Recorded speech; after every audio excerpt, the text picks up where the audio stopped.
Craig, your background then is you're the metallurgical guy or the geometric design guy, or I'm a design and real world application guy.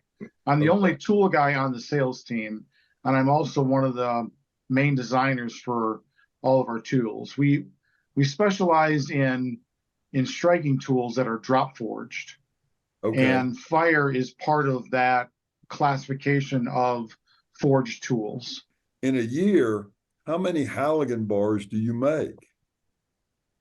Well, just recently, we did redesigned, and with Andrew's help, we redesigned our existing Halligan to be just have better geometries, Yep. and that popularity has grown. So we're averaging between probably 4 to maybe 6,000 Halligans a year. Wow.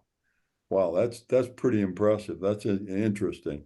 So Yeah. so you were Andrew and I were talking a couple of times ago about all of the details, the geometry. What do you think are the major innovations that Andrew dumped on you to put into the new geometry or the new design? I think the biggest thing is thinning out the forks.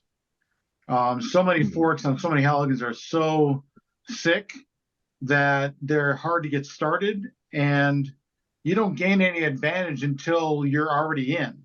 Whereas thinning out the fork creates an easier drive when you're driving that to slowly open that gap with less effort. Whereas Okay. if it's really thick right out the gate, you got to hit it really hard to get it to open.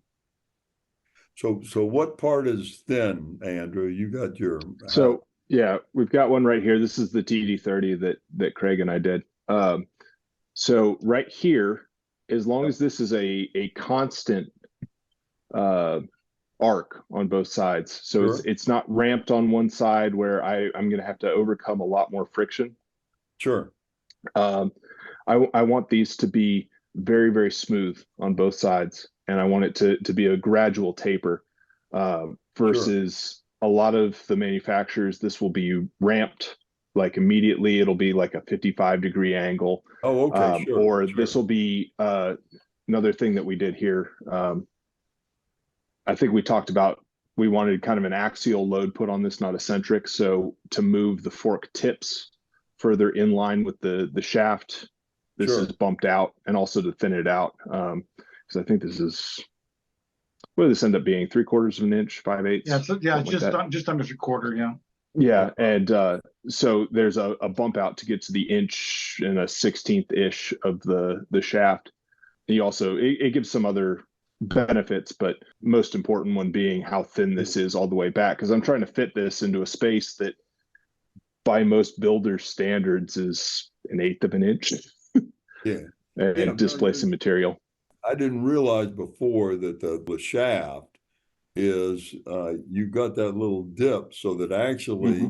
you're completely in line with the flange on the back, but then because you go from the top of it and arc it down, your point is almost still directly in line with the shaft, so that Yeah, you can. it's not quite, but it's as close as we were going to get. Yep, yep, yep, Because yep. there's some other design considerations for why the curve is as much as it is.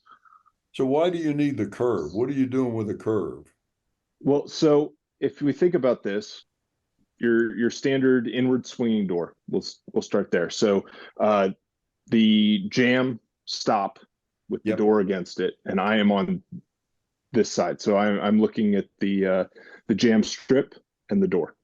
Okay. This needs to fit between the door and the frame. Uh, I Sure. need to curve between, so skipping the jam in between the door and the frame, Ah, and then okay. forward, and Okay. with as little turn of the bar as possible. Okay. Okay. So So I have a couple landmarks to miss, so so I don't bury it into, say, the frame. so is that's interesting. So that the claw side is really for when the jam is on the outside and the door is facing in. I would say that some people would disagree with me, but Sure.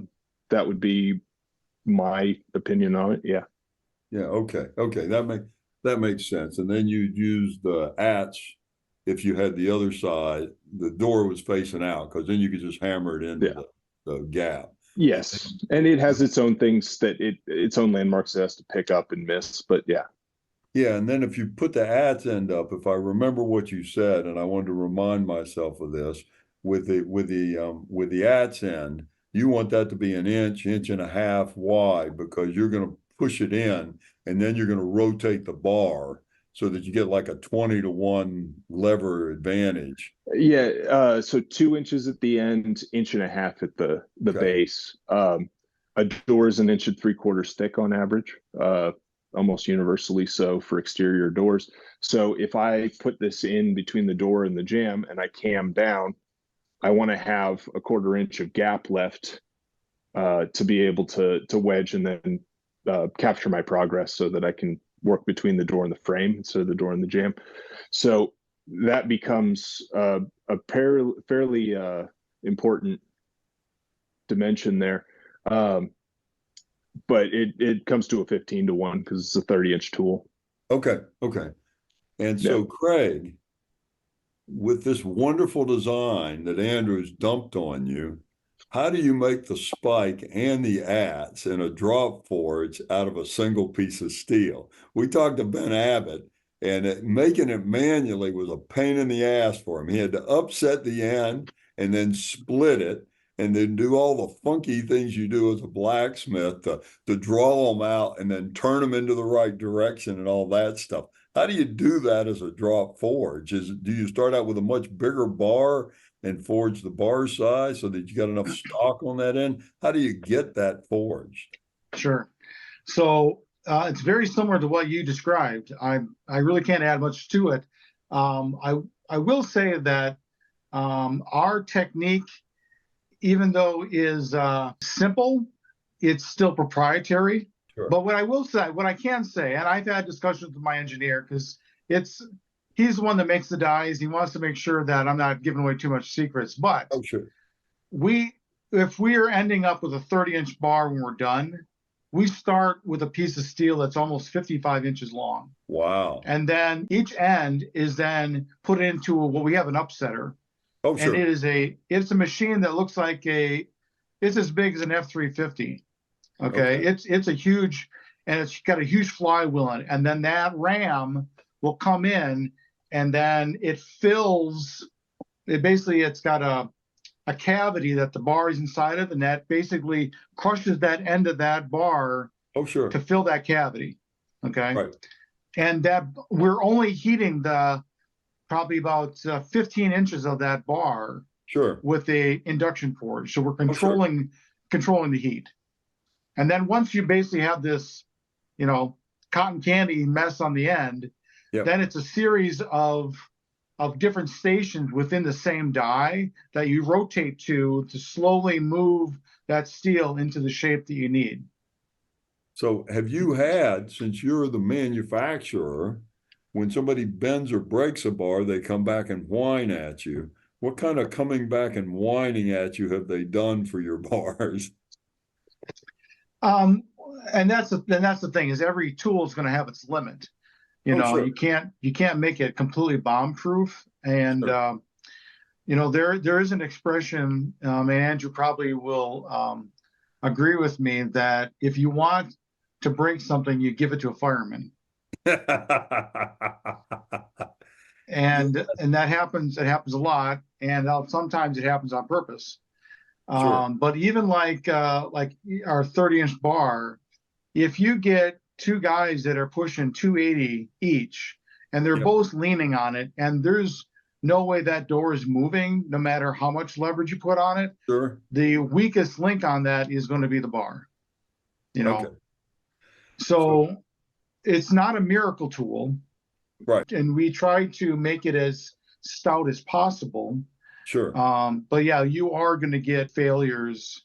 And so what we do is we try to analyze basically like an incident report on exactly how was it used, who was using it, was there any leverage tools, like an additional bar that was married to it, or were they using a roof hook on it? Something to figure out, okay, what are all the variables that were put together to cause this failure? and then work backwards to say, okay, it was because they used an additional leverage bar, or they had two monsters on it, or Sure. they were trying to move something that's not movable. Correct. Correct. And then, but if it's something where it should have, like, let's say is a heat treating issue, and it did happen under normal circumstances, we would want to get that bar back.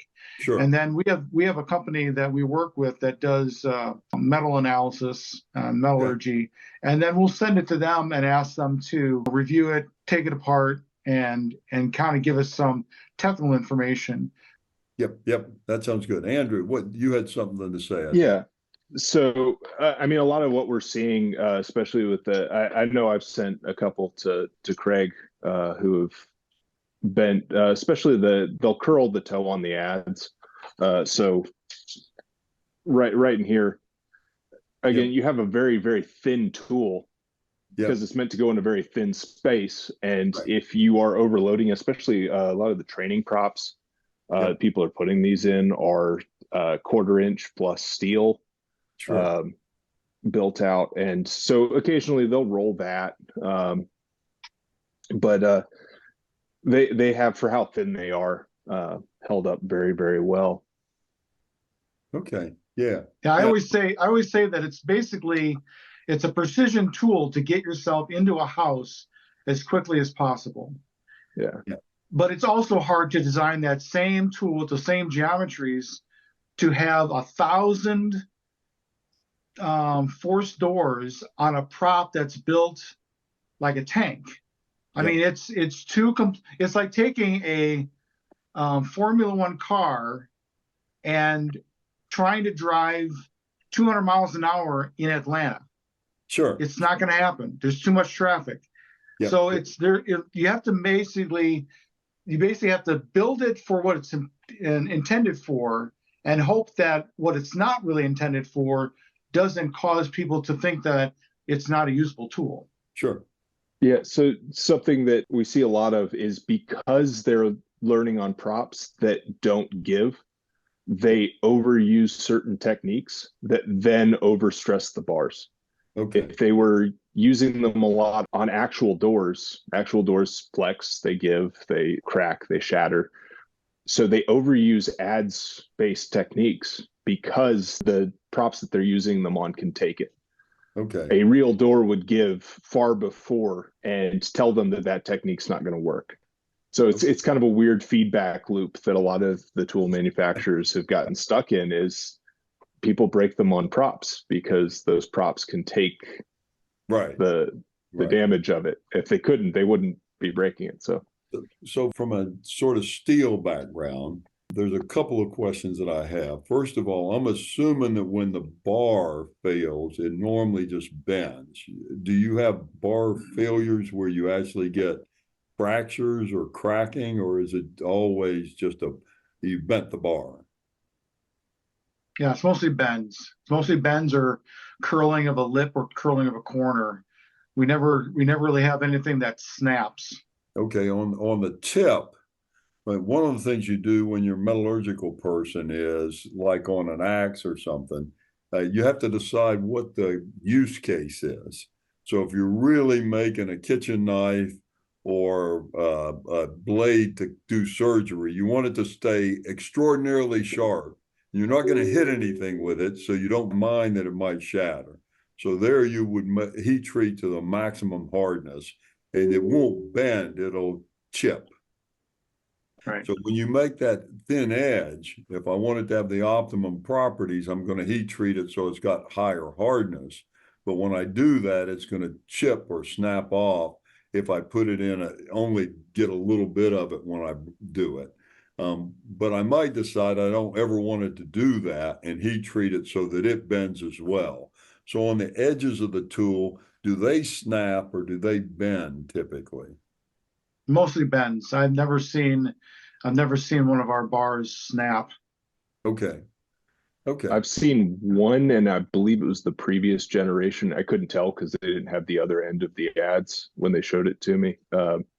I think I have a picture for it if you want to see it, but it was the previous generation. They snapped it at where the ads meets the pole on a console bar, Um, I would suspect that was probably either a long-term crack, like we talked about last episode, Oh, that sure. had slowly developed, or a heat treating problem. But I haven't seen one of the new ones that's had a problem like that.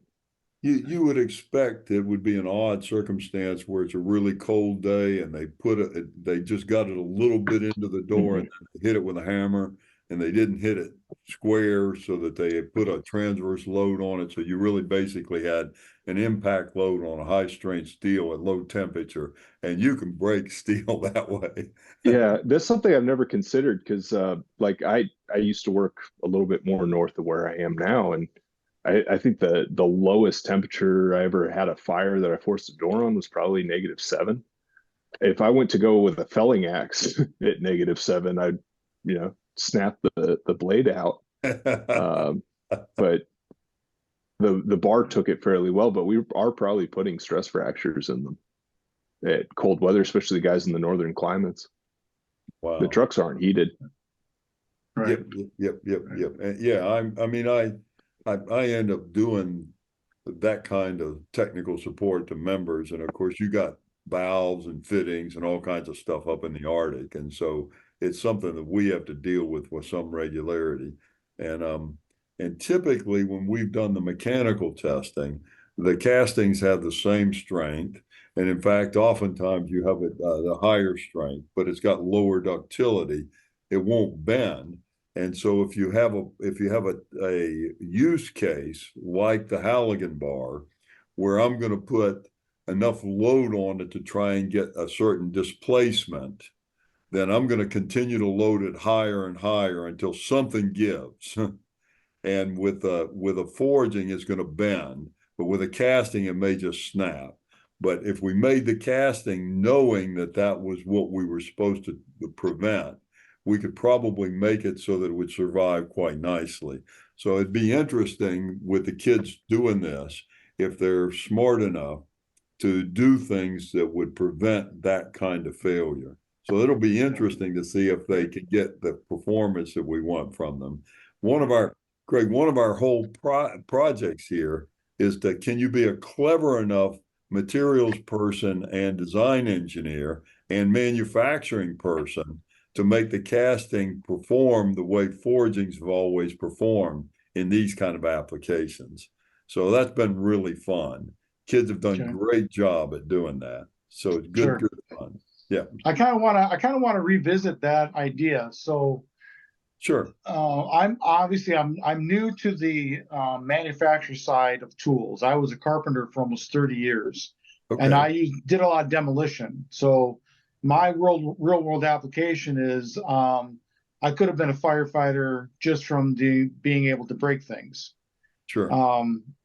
So what's been explained to me, and I understand the process that way, is that when steel is created, it's technically as a crystal. But when you get steel to flow, you get a crystalline structure. Like that structure then gives strength to the steel more so than if it was just poured into a puddle. Okay. Now, and that's important when it comes to striking tools. So even though the Halligan, we're talking about it as a pry bar, it has to withstand being struck and striking. So, and that shock that you're putting that steel, that's where the forging, I think, does better than the cast, even if you're not loading it with tensile. You're basically just using it like a sledgehammer. Yeah. And that is a common understanding, because we had 1,000 years of making steel by hitting it with a hammer. And so yes, that's a common understanding. It's technically fundamentally incorrect. In fact, we make the shredder hammers to chew up all of the scrap with castings. The ones that take the most impact, the railroad crossings, are made out of castings, but they're made out of a special alloy that work hardens instead of being hard to begin with. They're explosively hardened. So we make them out of manganese steel where we put 12% manganese in them, and you can hit them as hard as you want and they'll just get harder. They won't shatter. And so, yeah, that's not the main thing. And so in impact loads, castings will be fine. Castings are not a problem at all. We use them all the time. We make the crane hooks for the heavy loads. So it's always ironic.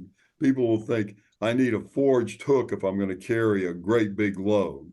So when you have a crane hook that weighs less than 500 pounds, it's probably been forged. But if you need a crane hook that weighs 1,000 pounds, it's a casting. Right. And it carries a much heavier load. So yeah, the forging really does give you properties in the direction of compression because it makes all the inclusions pancakes in that direction. So as long as you load it in the direction you actually did the pancaking, you get a better properties, and you do crush out the microporosity. And in some alloys, you get grain refinement. So you make the grain smaller, but that's really copper and aluminum and things like that. With steel, since you heat treat at the end, most of that crap goes away. And so we've actually done things showing that I get full forging properties with just 1.5 to 1. And so I know that's more technical than we normally talk, but yeah, from a metallurgical standpoint, that's one of the reasons we've done this project. It's because people have that impression that you really can't make a knife as a casting. And that's so commonly understood that Ben Abbott, as a judge, the first year, fully anticipated the Viking axes would shatter or we'd chip teeth off of them when we used them to cut through steel. And so like last year, our African spears, the first test was you had to penetrate 18 gauge steel 3 times with your spear. And to be a finalist, your spear had to have no rolling all the way to the tip as a casting. And we had 8 out of 32 that passed that test for the finals.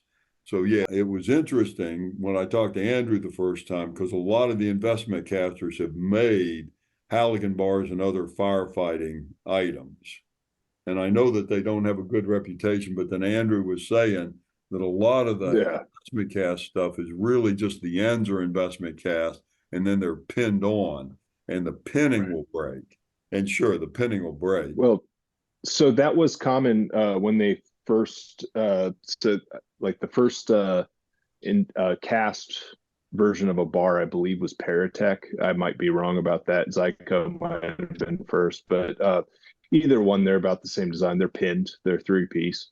It has become more common for them to be completely cast when they are cast into a single piece. Malvin comes to mind with the new version of the Able tool. They suffered different failures than the forged bars. Of the ones we collected, they tended to like shear tine of the forks, or like a failure across the adze versus bending, something you mentioned earlier. Okay, yeah. I mean, there's certainly things we can do wrong in making the casting, and certainly if just tell me to make this as a casting and you don't give me any quality requirements and you just give me an alloy and a hardness to hit, I'm probably not optimizing the process to get the performance you want where you want it. So yeah, that's certainly explainable and reasonable to do. We're constantly trying to struggle with making sure that we understand the requirements so that we can make sure that we get the properties that you want. And we can do all kinds of interesting things to optimize the properties and get the high performance you want. The investment casters, one of the things that's interesting is, the gun company Ruger made money. They got their start because instead of drop forging the trigger and the hammer and all the other small parts, they investment cast them. And so when Ruger first came out, all the gun makers said, well, those are castings, so they're never going to survive and give you the durability. And of course, Ruger was fantastically successful. It's sort of like right now, Elon Musk die cast the entire frame of the car. He's got a gigacasting, and that's one of his biggest innovations that lets him have low cost because he replaces 1,000 parts with one aluminum die casting. And so it's really a fun and interesting time in our world because we can actually do computer modeling. So if you design it in 3D, as I'm sure you do at Council, when you design it as a solid model, we can then optimize the manufacturing process by solidifying it on the computer and figuring out how to make the metal enter and how to allow it to freeze so that you get the optimum properties. So it's really fascinating to do that. So I'm looking forward to this year because I really want to challenge the university teams to think through what they're doing to get the optimum performance. Because there's all kinds of tricks we could do to make sure you get the optimum performance. And I know if I'm a small investment caster and you give me an order for 10 a month of a Halligan bar, and you only want to pay $50 for each Halligan bar, I'm not going to think very hard about your project. I'm going to make them, but I'm not going to think very hard about your project. And so basically, I need a higher volume and a more commitment to do the engineering and make the optimum properties. Do we know what steel you guys are choosing for your project? We allow the university student teams to choose any alloy they want. We actually had people make hammers out of 316 stainless steel, and one of them shattered when we used it. So when we made the Thor's hammer, virtually all of them worked really well. If you go on our website, Cast in Steel 2023 or 2024, you can go back and look at the tests we did on the Thor's hammers. And it was great. It was great fun. And we had very few failures. But I'm an old Boy Scout. And so I want the student teams to cheat. So I don't want to give them any guidance at all. Right now, the Halligan bar requirements are it's got to be less than 6 kilograms. It's got to be less than 1 meter long. And you got to tell me why you think what you made is a Halligan bar. I'm not even going to tell you what a Halligan bar is. You have to go figure it out. The fun part is I've already heard from 6, I think, universities that have already gone to their local fire department and talked to them and tried out a Halligan bar and asked them what was important. And so to me, this is just a delightful sort of project because the kids really get out and learn something because I don't tell them all that stuff. I don't give them a drawing and this is what you got to make. You go figure it out. You tell me. And that's why the first podcast we had with Andrew was so great because he went through each feature and said, this is what we want this to do. And so I was just talking to the people down in Missouri at the Missouri School of Mines yesterday about, you need your team to go look at this podcast with Andrew because Andrew goes through each item on the design and tells you what he thinks is critical about it. And so this one will be good too. So So what alloy do you make your Halligan bar out of? It's not proprietary. We use 4140. Okay. That would be a typical cost-effective bar. You don't really need the 4300, which is more expensive. You could probably do it with an 8640, but 4140 would be really pretty common. That's a chrome moly alloy, actually designed for high temperatures. 4140 is very common throughout the fire service for Halligan bars and a lot of the hooks as well. Sure, it would make sense. The 40 carbon will give you the high strength, but that'll also give you limited ductility. So and the toughness won't be as high, but you shouldn't have, it's a sort of small compact thing that's not that heavily loaded as a hand tool. So that probably is a great selection for an alloy choice. Sure. Right.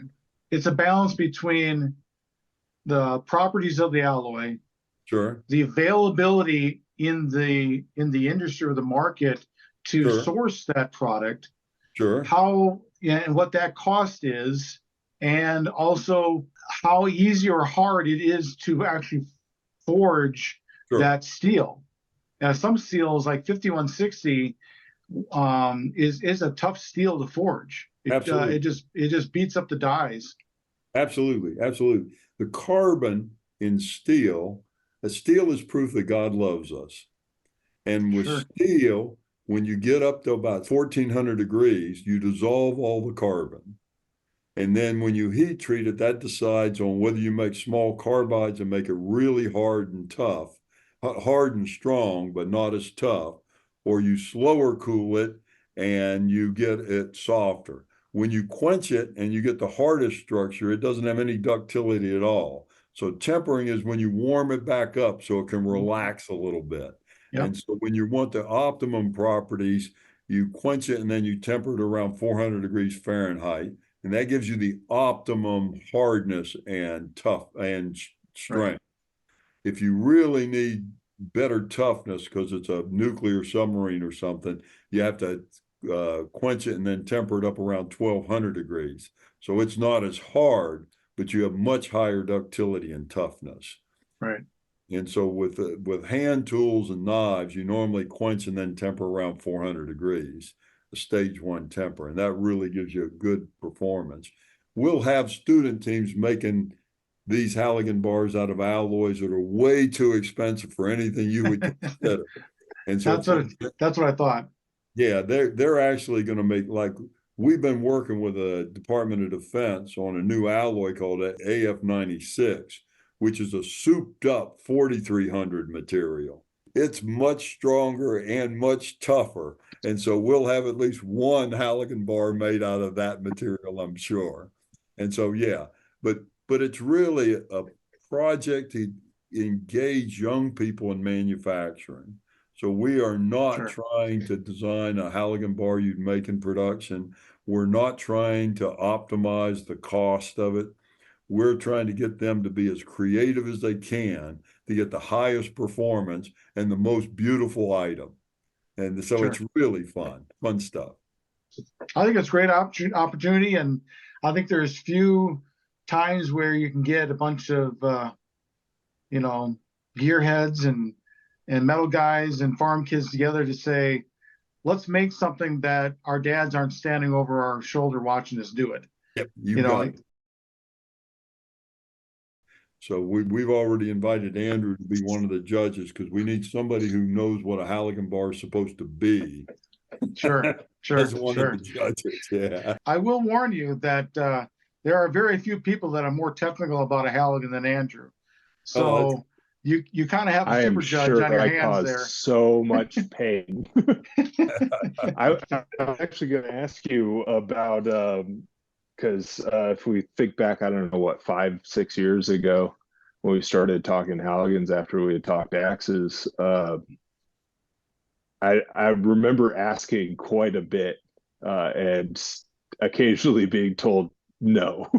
But what some of the design trade-offs were for what the production requirements ended up being, for anything that's non-proprietary, if you wanted to share it, because it might be interesting for some of the teams, especially in the forging category, being able to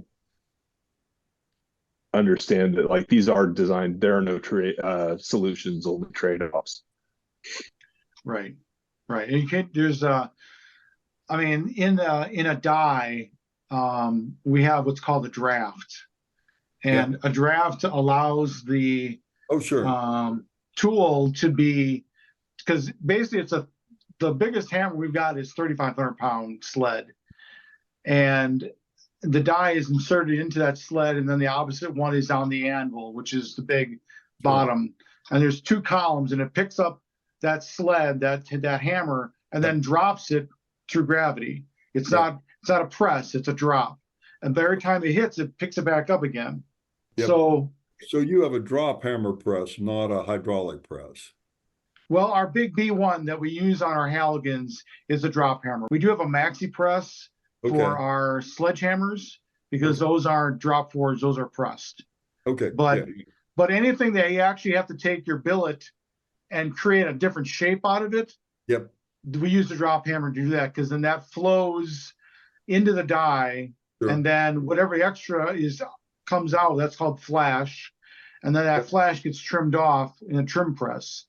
what we have to do is every time it comes down and crushes it, we actually have to lift that tool out of the die slightly to make sure it's not getting driven into that die and then stuck. Okay. And that draft is basically, we'll call it like a tapered sides. Sure. To allow it to come out every time. Otherwise, you'll just crush it into it, and then you'll never get it out. Yeah, one of the things we in casting are always excited about, we only need 1% draft, and you need like a 1 degree draft, and you need like 5 degree draft. Yeah, it's I think it's like 3.5. Yeah, 3 or 4. Yeah. Well, that all makes sense. I think the parting advice that I would give is that sometimes keep it simple as opposed to trying to make it too fancy. Sure. Because technically the Halligan is very minimalistic, and because of that it makes it durable, and it doesn't there's not a lot of fluff, because the idea is that you're trying to get access to a building that either somebody's trapped inside of, or you need to get in there to get your hose guys in there so they can start fighting fire. So I think that even though from a design aspect, a lot of guys are gonna be like, let's make it fancy, let's make it this. Honestly, I think that the winner, if I were to predict, I think the winner is going to be the one that is seen as the most minimalistic and most, from a leverage standpoint, is going to be the truest tool out there, which is kind of counterintuitive for what these kids are probably going to try and do. But it's going to be difficult for them to try and reinvent the wheel on this. Dandrew and I both tried, and it's tough. I think that's great advice. Simplicity is really what you're after, because you just want a workaday tool that's robust and indestructible, or as indestructible as you can make it, given the fact that anybody can break anything if you give them enough load. Right. Less is more, I think, is the expression I like to use a lot. This has been great, Craig and Andrew. This has been terrific.